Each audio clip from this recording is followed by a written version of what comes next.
আজ আমি আপনাদের জন্য নিয়ে এসেছি বৈশাখী স্পেশাল মিঠি চাওয়াল বা জর্দা পোলাওয়ের রেসিপি। মিঠি চাওয়াল বানানোর জন্য আমি একটা পাত্রে নিয়ে নিয়েছি বেশ খানিকটা জল। এর মধ্যে দিয়ে দিচ্ছি 4টে ছোটো এলাচ, আর দিয়ে দিচ্ছি 1/4 চা চামচ লবণ, আর দিয়ে দেব সামান্য একটু ইয়েলো ফুড কালার। আপনারা চাইলে ইয়েলো ফুড কালারটা নাও দিতে পারেন, এর পরিবর্তে সামান্য একটু হলুদও ব্যবহার করা যেতে পারে। ফুড কালারে কালারটা ভালো আনবে, এছাড়া আর কিছুই নয়। যদিও এটা হেলদি অপশান নয়, তাই চাইলে কেউ অ্যাভয়েড করতেই পারেন। এবার এর মধ্যে আমি দিয়ে দিচ্ছি 1 কাপ বাসমতি চাল। চালটাকে আমি 1 ঘন্টা ভিজিয়ে রেখেছিলাম। চালটা ভিজিয়ে অবশ্যই রাখবেন, তাহলে দেখবেন রাইসটা খুব সুন্দর তৈরি হবে। সাধারণত গোল্ডেন সেলা রাইস দিয়ে মিঠি চাওয়াল বানালে সেটা অনেক বেশি ভালো হয়, কিন্তু আমার কাছে এই মুহূর্তে নেই বলে আমি ইন্ডিয়া গেট বাসমতি রাইস ব্যবহার করেছি।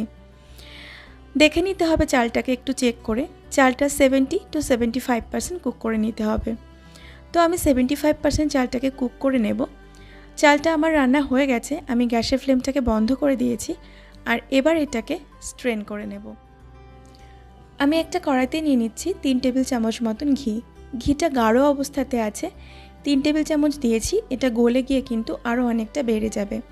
ভালো করে একটু নেড়ে নিচ্ছি, আর তারপর এর মধ্যে দিয়ে দেব কয়েক টুকরো লবঙ্গ। আমি 5-6 টুকরো মতন লবঙ্গ এর মধ্যে দিয়েছি, আর তার সঙ্গে দিয়ে দিচ্ছি 3টে ছোটো এলাচ। এর মধ্যে দিয়ে দিচ্ছি আমন্ড কুচি, দিচ্ছি একটু পেস্তা, দেব কাজু বাদাম, আর দেব সামান্য একটু কিশমিশ। এই কিশমিশটা কিন্তু আমার ঘরে বানানো, এই রেসিপিটা আমি পরে দিয়ে দেব।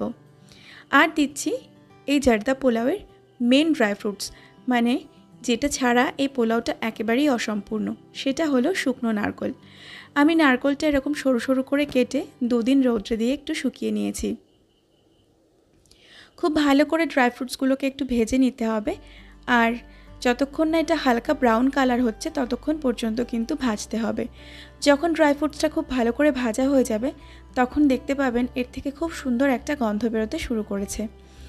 আপনি যদি মনে করেন যে অন্য কোনো ড্রাই ফ্রুটস দেবেন না, শুধু নারকেলটা দেবেন, তাহলেও কিন্তু এর স্বাদ খুব ভালো আসে।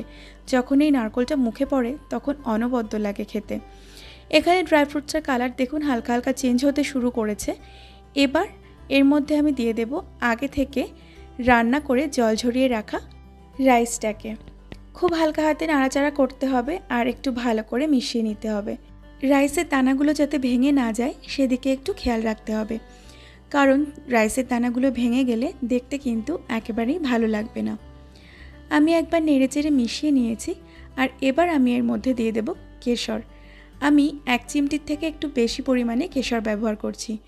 এটা একটা সুন্দর কালার তো আনবেই, তার সাথে সাথে দারুণ একটা ফ্লেভার আনবে। আবার একবার একটু মিশিয়ে নেব, আর তারপর আমি এর মধ্যে চিনি মেশাবো। এর মধ্যে দিয়ে দিচ্ছি চিনি।